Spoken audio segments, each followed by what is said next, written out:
ইউকেতে যারা student visa নিয়ে যেতে চান তাদের জন্য আজকের ভিডিওটি সাজিয়েছি। ইউকেতে স্পাউস নিয়ে বা স্টুডেন্ট ভিসায় যারা মাস্টার্স করতে যেতে চান সেটা নিয়ে আজকে ভিডিওতে বিস্তারিত থাকছে। তো চলুন শুরু করা যাক।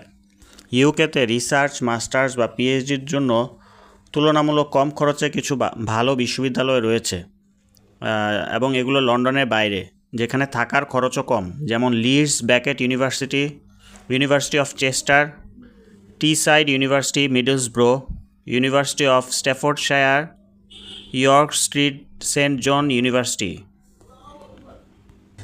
আপনি যদি একা পড়াশোনা করেন এবং এটা 1 বছরের কোর্স হয়ে থাকে তাহলে টিউশন ফি গড়ে 12,000 থেকে 15,000 পাউন্ড পড়তে পারে, যা প্রায় 18.5 লক্ষ থেকে 23 লক্ষ টাকা। লন্ডনের বাইরে প্রতি মাসে আনুমানিক থাকা খাওয়া ও ব্যক্তিগত খরচ আনুমানিক 1023 পাউন্ড, বছরে প্রায় 19 লক্ষ টাকা। মোট সম্ভাব্য খরচ হচ্ছে প্রায় 37.5 লক্ষ থেকে 42 লক্ষ টাকা 1 বছরে।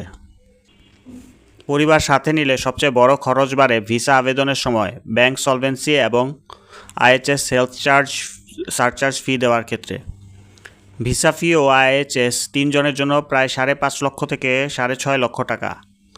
লন্ডনের বাইরে লিভিং কস্ট মূল শিক্ষার্থীদের জন্য মাসে 1023 পাউন্ড এবং প্রতি ডিপেন্ডেন্টের জন্য আলাদাভাবে 845 পাউন্ড, ফলে 3 জনের 1 বছরের লিভিং কস্ট বাবদ ব্যাংকে দেখাতে হবে প্রায় 50 লক্ষ টাকা।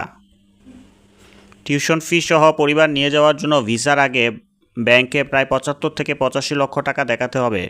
এটি খরচ নয়, শুধু ব্যাংকে সচ্ছলতা দেখানোর জন্য, অর্থাৎ ব্যাংক সলভেন্সি। প্রকৃত খরচ মূলত টিউশন ফি এবং সেখানে গিয়ে থাকার ভাড়ার উপর নির্ভর করবে।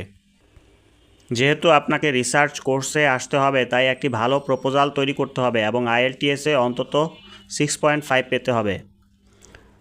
সিএএস লেটার, ইউনিভার্সিটিতে ইন্টারভিউ ও আংশিক টিউশন ফি দেওয়ার পর তারা আপনাকে সিএএস লেটার দেবে, অর্থাৎ confirmation of acceptance for studies.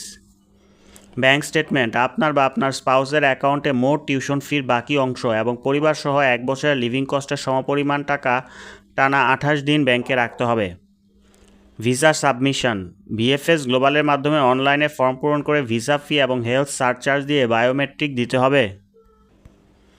Course চলাকালীন আপনি সপ্তাহে সর্বোচ্চ 20 ঘন্টা পার্ট টাইম কাজ করতে পারবেন। ছুটির সময়ে, যেমন সামার ভ্যাকেশনে, ফুল টাইম অর্থাৎ 40 ঘন্টা কাজ করা যায়।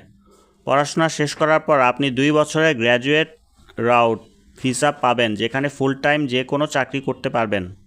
অর্থাৎ পড়াশোনা শেষ করার পর আপনি 2 বছরের জব ভিসা পাবেন। ইউকেতে স্বামী স্ত্রী সন্তানসহ উচ্চশিক্ষার প্ল্যানিং যারা করতে চাচ্ছেন, ইউকে সরকার কিছু আইনে পরিবর্তন এনেছে। ইউকে সরকারের ইমিগ্রেশন আইন অনুযায়ী সাধারণত টট মাস্টার্স, যেমন এমবিএ, এমএসসি, এমএ কোর্সে পড়তে আসা আন্তর্জাতিক শিক্ষার্থীরা এখন আর স্পাউস বা সন্তান সাথে নিয়ে আসতে পারবেন না। আপনি যদি পরিবার সহ আসতে চান তবে আপনাকে অবশ্যই পিএইচডি অথবা রিসার্চ বেস মাস্টার্স, যেমন এমআরইএস, এমফিল কোর্সে ভর্তি হতে হবে। এই বিষয়টি মাথায় রেখে আপনার পুরো পরিকল্পনা সাজাতে হবে।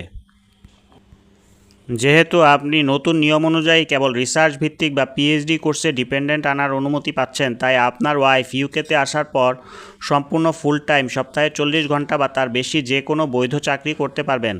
তার কাজের ক্ষেত্রে কোনো ঘন্টার বাধ্যবাধকতা থাকবে না। ইউকেতে বর্তমান জীবনযাত্রার খরচ বেশ চড়া, তাই পার্ট টাইম চাকরি করে সম্পূর্ণ টিউশন ফি এবং ফ্যামিলির খরচ চালানো অসম্ভব। দেশ থেকে প্রথম বছরের সম্পূর্ণ খরচ ব্যাকআপ রেখে আসা মানসিকতা থাকলেই কেবল পরিবার সহ এই সিদ্ধান্ত নেওয়া বুদ্ধিমানের কাজ হবে।